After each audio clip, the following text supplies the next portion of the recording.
There is a portfolio structure that helped me generate 25% annual returns over the past decade.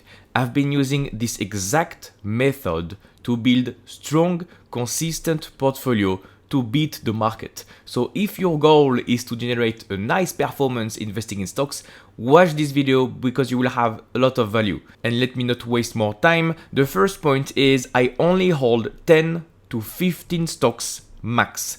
I have this tendency of being concentrated, having a concentrated portfolio. You have two strategies in the market, right? You can have a concentrated portfolio with not a lot of stocks, and you can have diversification with many stocks. So your results are diluted. If something crashes, you are fine. It was only a small part of your portfolio. I am deep in the camp of concentration, but not the way it is taught at school.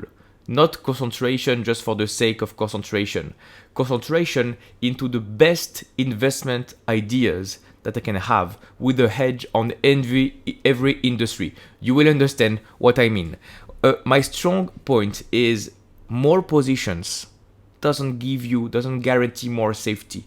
It just adds more noise, because you have to be careful what you wish for in the stock market. If you want to be passive, maybe stock picking is not for you.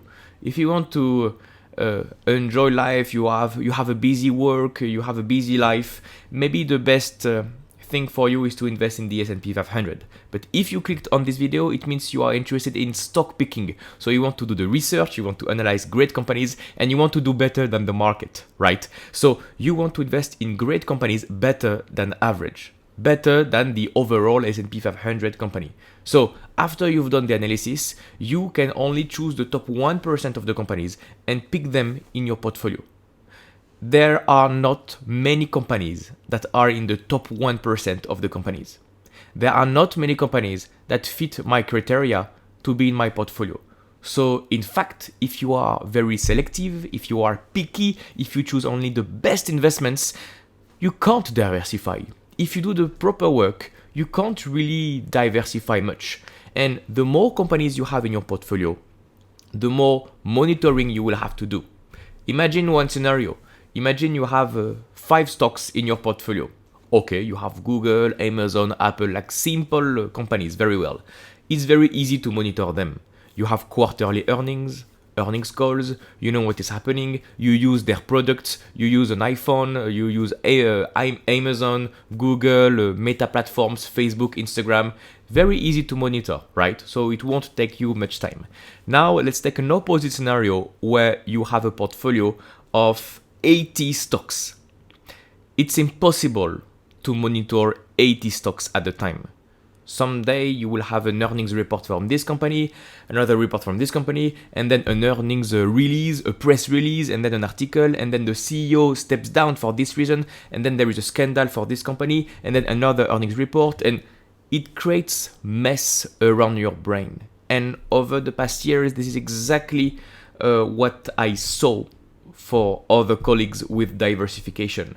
The more diversification you have in your portfolio, the more diluted your brain will be, the more diluted your focus will be.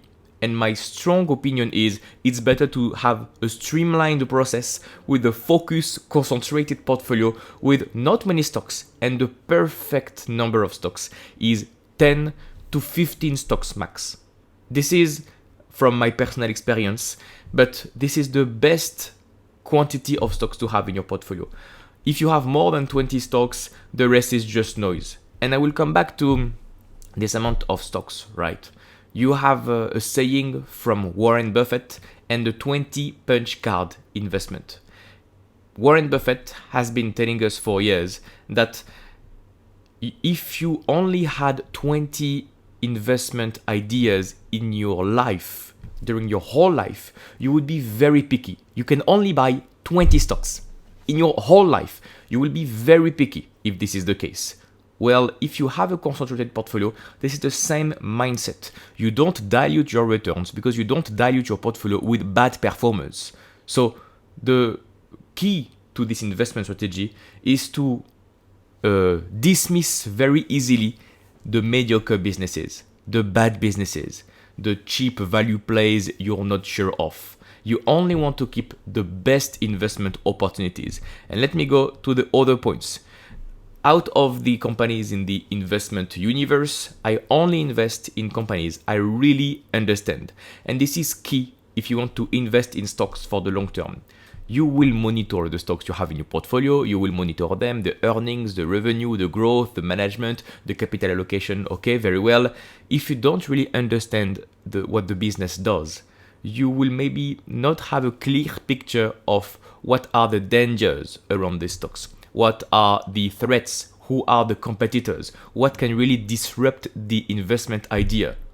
So if you invest in Nvidia, for example, you have to be a chip expert. You have to have an edge in this industry. If you are invested in Apple, if you have an iPhone and if you've been using Apple products for years, you maybe have an edge.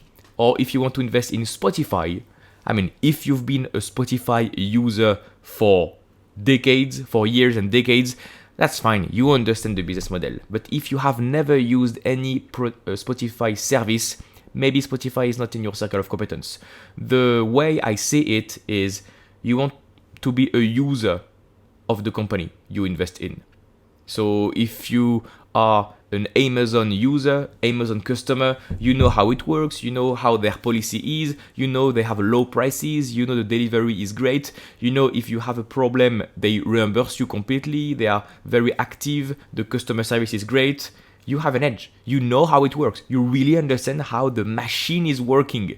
And if you fill your portfolio only with the companies you really understand inside your circle of competence, you are more likely to generate great results because you are less likely to make mistakes. The easiest way to lose money in the stock market is to fall into a trap, is to make a mistake. How can you do a mistake? You invest in companies you don't understand. So let's take the opposite of this and only invest in the companies you really understand. This is my third point. Let me continue. Now, fourth point. Each one of the companies I have in my portfolio have a strong moat. So another key point I want you to understand is if you fill your portfolio, your concentrated portfolio with strong companies that you really understand, that are better than average and have a strong moat, you increase the likelihood of outperforming. Because on average, the companies with a strong moat outperform. The companies with a strong moat, meaning the strong competitive advantage, like they are better than competition by a lot, there is a wide difference between the different companies, is that you have better margins, you have better efficiency, you have better growth, you have better return on invested capital, and you have a better stock performance because you have better earnings per share. Most of the time, it's better to invest in a leader of an industry. Not particularly a monopoly or duopoly, but you want a company, you want something that has been very good with a wide moat, very nice margins over time. How can you check if a company has a strong moat? You can check the margins, you can check the gross margins, operating margins over time, if they are above competition. You can check the return on capital, if this is better than competition. You can check the efficiency of the company, if they are better than competition. You can check these three things. And if you have a company that fills these three criteria, that is better in all the filters, maybe they have a moat. You have different kind of moats. I've made plenty of other videos about it. Network effects, branding, switching costs, but that's not the point of this video, right? You want to invest in companies that you really understand and that have a moat. And if you are very selective, very picky like this, you will only keep the top 1% of companies. This is how I started the video, right? This is a great funnel of companies and you only keep the best ones. And this is why my portfolio is not diluted, is not diversified. I only keep the top 1% of companies. So another thing about portfolio allocation is, as I told you, I have 10 or 15 stocks, it will depend. But I also have a maximum threshold I have in my portfolio, maximum 15% per stock. So that means I'm never overexposed to one particular sector. So one particular stock. If a stock goes up and the percentage in my portfolio increases, I trim it a little bit. I trim it because I don't want to be overexposed to one particular stock. And also, I avoid sectors I don't understand. This is really, really important. You want some hedging in your portfolio, you want some diversification between different sectors. I would not advise to create a portfolio with only one sector, like only tech. If you look my portfolio, you have different exposures to different markets, different industries, different countries, and most of the time you want to avoid bad industries. So all the sectors that you don't understand, all the sectors that are not efficient. There is another saying from Warren Buffett saying, if you have the choice between what is stronger, between a bad industry and a strong CEO, how will it work? If you are in the, an oil and gas industry or car maker industry, like bad industries, cyclical industries, and you put a great CEO at the helm of a company, who will survive? The industry. The industry has better power and will drag down the performance of the CEO.